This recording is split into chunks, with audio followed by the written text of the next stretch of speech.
Hi everyone, and welcome to my first episode of Film Reflections in 2026. I know I haven't posted this whole month. January is almost over. I haven't even said Happy New Year. Happy New Year, everyone.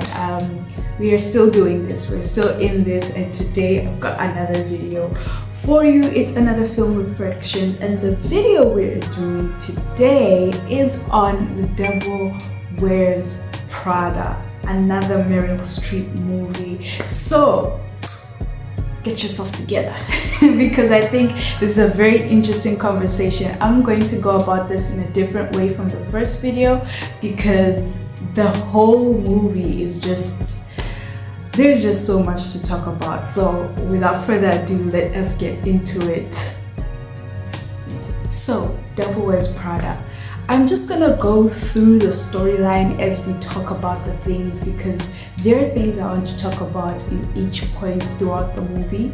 But in a nutshell, The Devil Wears Prada follows the story of a woman by the name of Andrea, Andy for short, who is a journalist but gets a job as an assistant to a high fashion magazine editor whose name is Miranda Priestley. She gets this job just as a gateway job. That's not where she wants to be forever. It's just something she's going to do for some time so that it opens doors for her to do what she really wants, which is, hard-hitting journalism.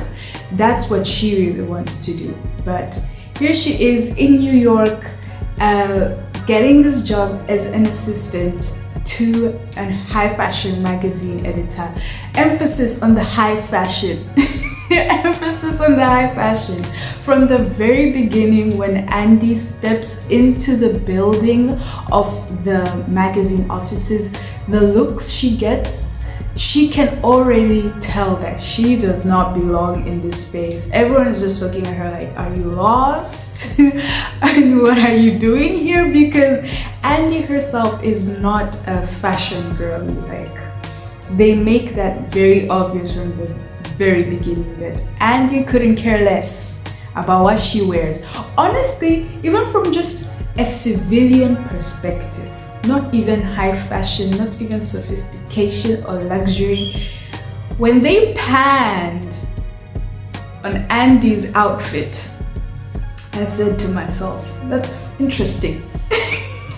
That's an interesting combination, but everyone expresses themselves differently, and that was Andy. And she steps into that office, makes it known that she's there for the assistant position, and people blow her off like, you are not going to make it. There is no way Miranda is going to let someone like you be her assistant. And she does get a little interview. Can you even call that an interview? She gets questioned by Miranda. Much to many people's surprise, they thought Miranda wouldn't even want to see her because the gag is Miranda is like, she chokes everyone around her. Like, she is a mean boss. Like, mean does not even account for it.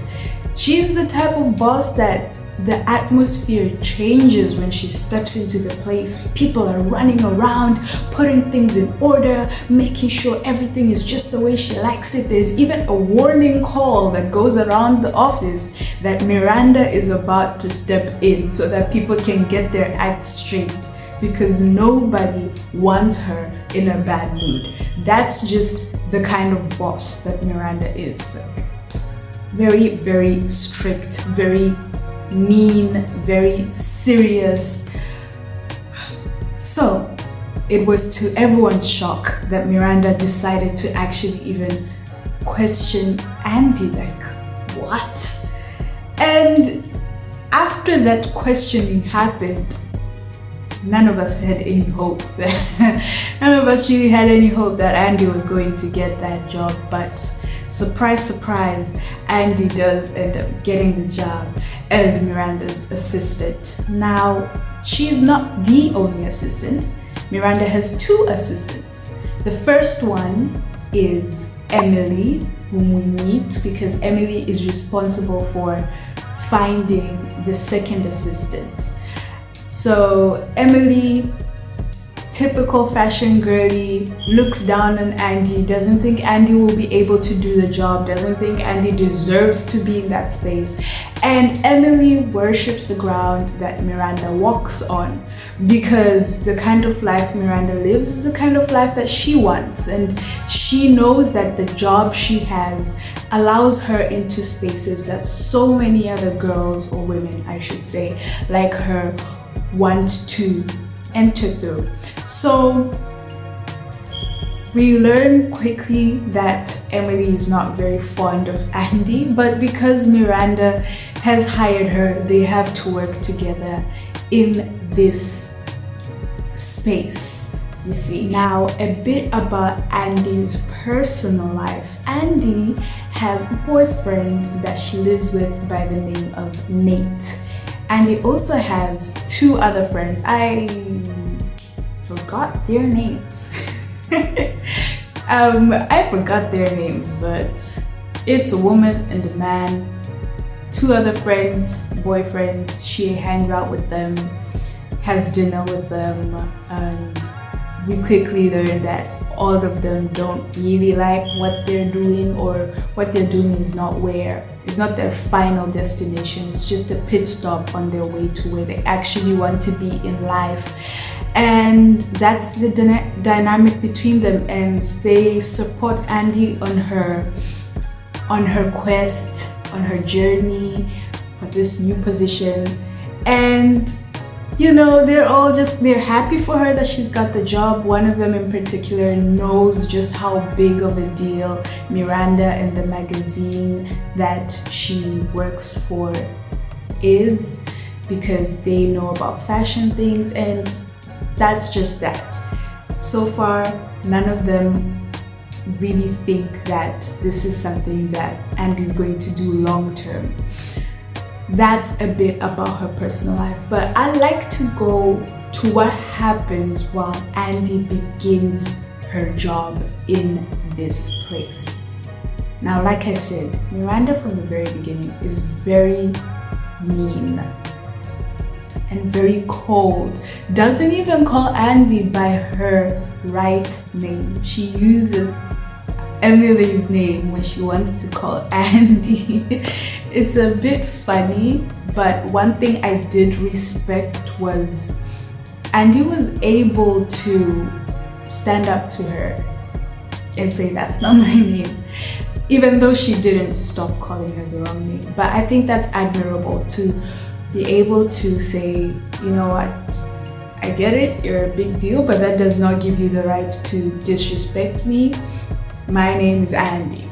She didn't quite say it with that attitude, but that's the message that it spoke to me, that you should not just let people walk all over you and think it's okay because they're in a bigger position, you know, in life or in society according to other people's eyes. So that's one point I'll give to Andy. But we see that Andy doesn't really respect what Miranda is doing with the magazine. She doesn't respect what's going on there. To her, it's all vanity. Like, just a bunch of clothes. We see in one scene where Miranda is going through clothes, trying to put an outfit together for a photo shoot, and Andy laughs. Because to her, it all looks so silly, it all looks so vain.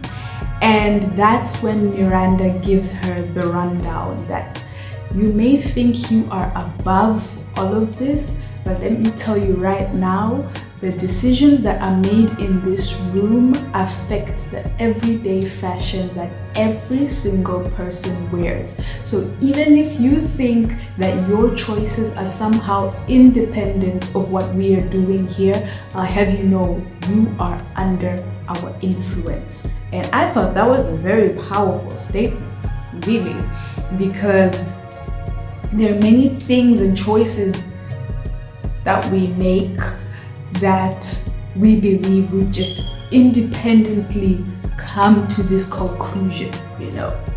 and in my own unique thoughts, I have put together this outfit, and it is only because of me in my mind, unaware of the everyday influences that have led you to those choices. Really, we are no one is completely independent from the influence of culture and society and all of that. That was one moment in the movie that I was like, okay.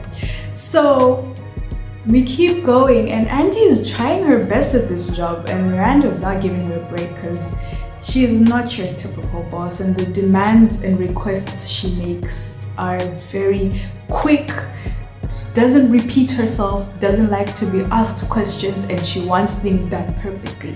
And Andy is trying her very best to keep up with all of this.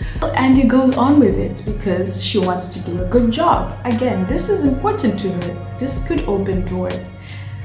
Still, as all this goes on, she still feels the weight of her boss's coldness and meanness. She made a mistake, and her boss was so unhappy with what she did and just went off on her, and it really broke her. It really sent her off. That ordeal broke her and led her crying, complaining to Nigel. Nigel is, we don't really know what Nigel is in this film. He's an important person is all we know because he works very closely with Miranda. She's complaining, Nigel also doesn't care. It's just very evident from the get-go that it's like everyone in this office is desensitized to emotion somehow.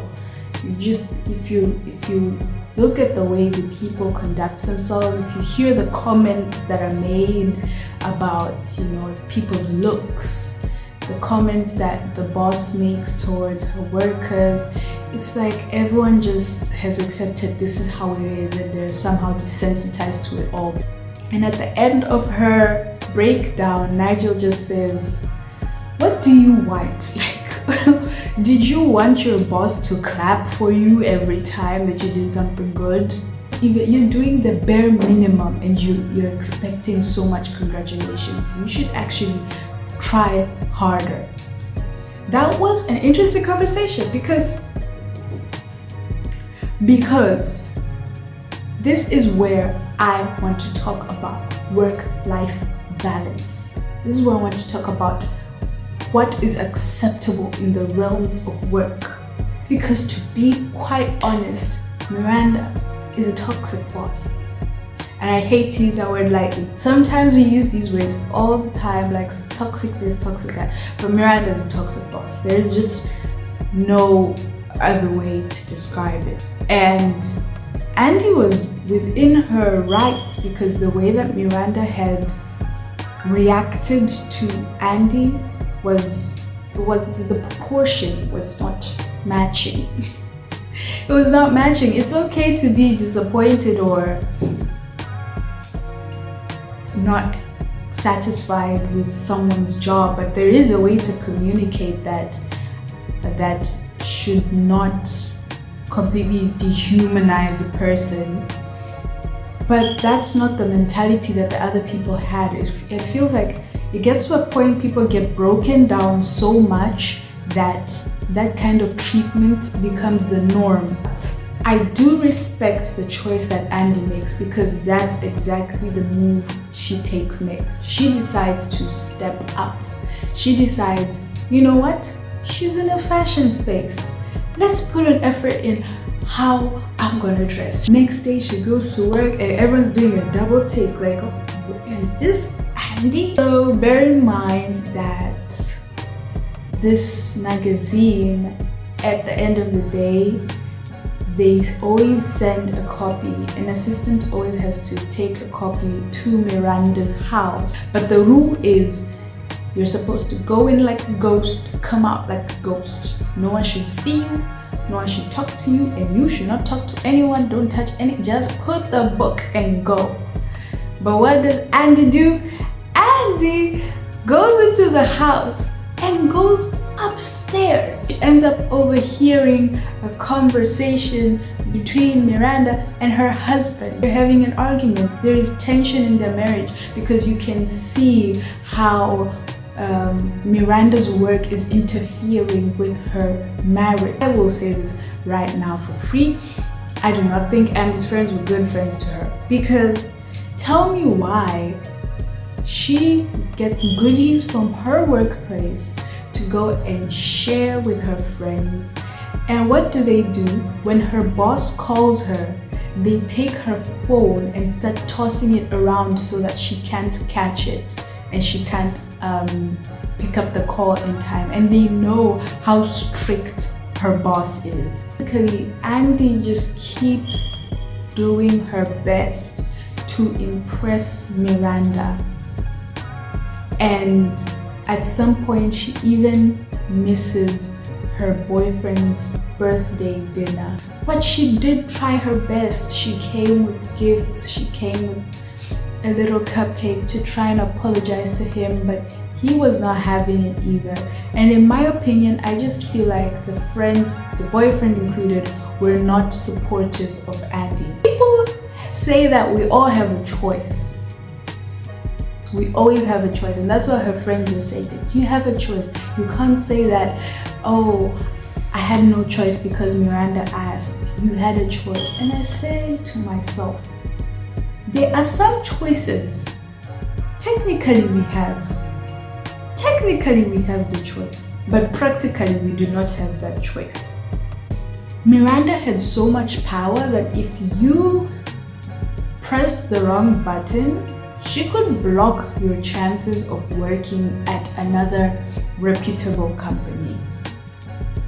On top of that, they knew that her job was only going to be for a short period of time. She was only going to work under Miranda for 1 year. 1 year! You could give her that time. You can understand that life has phases. I feel like Andy did a decent job with her friends. Yes, she could not give them as much time as she could before, but this was just a very particular season in her life. The big question is right there, like what is the work-life balance and where do we draw the line?